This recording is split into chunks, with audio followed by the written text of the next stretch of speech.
ప్రపంచవ్యాప్తంగా నివసించుతున్న మన వేలమ బంధువులందరికీ మీ ప్రేమానందరావు మాస్టర్ నమస్కారం చేయొచ్చు మీ ముందుకు వస్తున్నాను.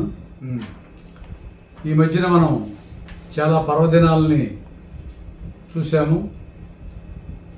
నూతన సంవత్సరము, సంక్రాంతి మరియు ప్రయోగరాజులో కుంభమేళ, వైకుంఠ ఏకాదశి ఇట్లాంటి పర్వదినాల్లో మనం ప్రారంభించిన తిరుపతిలో ఒక సత్రము మరియు కాశీలో ఒక సత్రము మన బంధువులకు మరియు ఇతర జాతుల వారికి చాలా సేవ చేశాయని మేము భావిస్తున్నాము.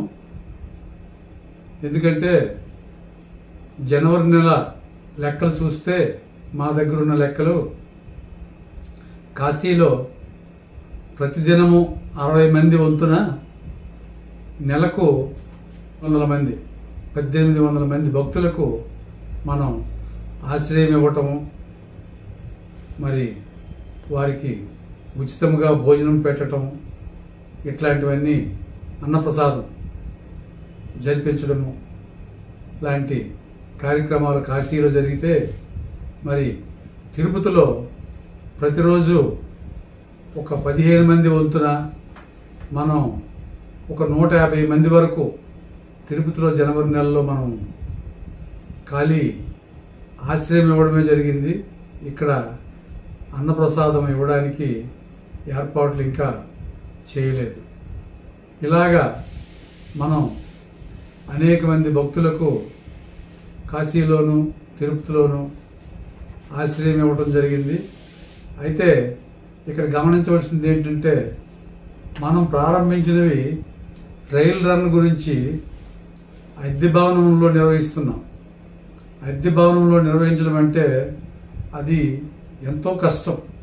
కానీ మన వారికి అందుబాటులో ఉండాలని అద్దె భవనం తీసుకొని మనది అనే ఒక అడ్రస్ ఉండాలనే ఉద్దేశం మీద అక్కడ ప్రారంభించడమైనది. చాలామంది భక్తులు అది గమనించి మాకు బాగా కోఆపరేట్ చేశారు. అయితే ఈ సందర్భంగా భక్తులందరికీ మేము కమిటీ తరఫున అభ్యర్థించే విషయం ఏంటంటే, కాస్త ముందుగుండా మన ఆఫీసుకి చెప్పి మీరు రిజర్వేషన్ చేయించుకోగలిగితే మనం ఇంకా సేవ చేయడానికి బాగుంటుంది.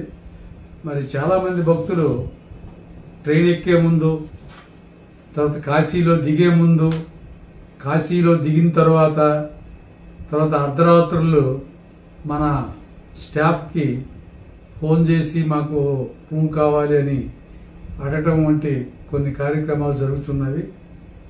అవి మీకు ఇబ్బంది, తర్వాత మన ఆఫీస్లో పనిచేసే స్టాఫ్ కూడా అవి ఇబ్బందికరంగా ఉంటాయి. అయినా మేము సాధ్యమైనంత వరకు స్టాఫ్ కూడా సహకరించి మీకు సలహాలు ఇస్తున్నారు. ఇకపోతే మనం మాట్లాడుకోవాల్సిన రెండో అంశం ఏంటంటే, ఈ మధ్యన జంట నగరాలైన హైదరాబాదు, సికింద్రాబాదు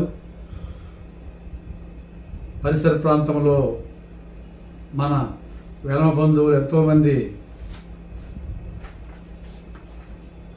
కోరిక మేర నేను, మన ట్రస్ట్ సభ్యులు శ్రీ మెండ రామినాయుడు మాస్టారు ఇద్దరం హైదరాబాద్ వెళ్ళడం జరిగింది. అక్కడ కొద్దిమంది ఆసక్తి చూపించి మాకు మంచి ఆశ్రయం ఇచ్చి, ఆహ్వానించి ఆశ్రయం ఇచ్చి ఒక చిన్న సమావేశం ఏర్పాటు చేయడం జరిగింది. ఆ సమావేశంలో వచ్చిన మన బంధువులంతా చాలా పెద్ద మనసుతో అక్కడికక్కడే ఒక 25 లక్షల రూపాయల వరకు విరాళము సేకరించి ప్రకటించడం జరిగినది. తర్వాత ఇంకొక ముఖ్య అంశం ఏంటంటే, హైదరాబాదు, సికింద్రాబాద్ నగరాలలో మిగతా వారికి కలిసి దీనిపై మద్దతు తీసుకోవడానికి వారే ఒక కమిటీగా ఏర్పడి ఆ 2 పట్టణాల వరకు వారి భుజస్కంధాలపై వేసుకోవడానికి నిర్ణయించి మమ్మల్ని పంపించడం జరిగింది. అయితే ఇది చాలా శుభ సమయము, మరి శుభ సందర్భం కూడా.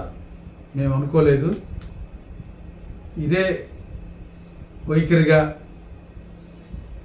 మిగతా పట్టణాల్లో కూడా, రాజమండ్రిలో, మరి విశాఖపట్నంలో, కాకినాడలో, ఇట్లా విజయవాడలో, ముఖ్యమైన పట్టణాల్లో, నెల్లూరులో కొన్ని సమావేశాలు అక్కడ లోకల్ లీడర్లతో కలిసి నిర్వహించి వారికి సమావేశం తాలూకా అంశాలు చేరవేసి అక్కడ కూడా మన వారికి కలవడానికి నిర్ణయించడం జరిగింది.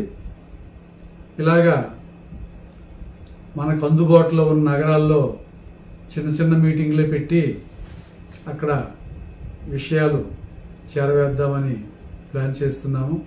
మీరంతా దయచేసి ఎవరైతే ముందుకు వస్తారో, ఎవరి పట్టణంలో ముందుకు వచ్చి మాకు సమాచారం చేరవేస్తే వారి పట్టణంలో మీ సహకారంతో చిన్న మీటింగ్లు మనం ఏర్పాటు చేద్దాం. మనం ఇంకొక వీడియోలో కలుద్దాం. ధన్యవాదాలు.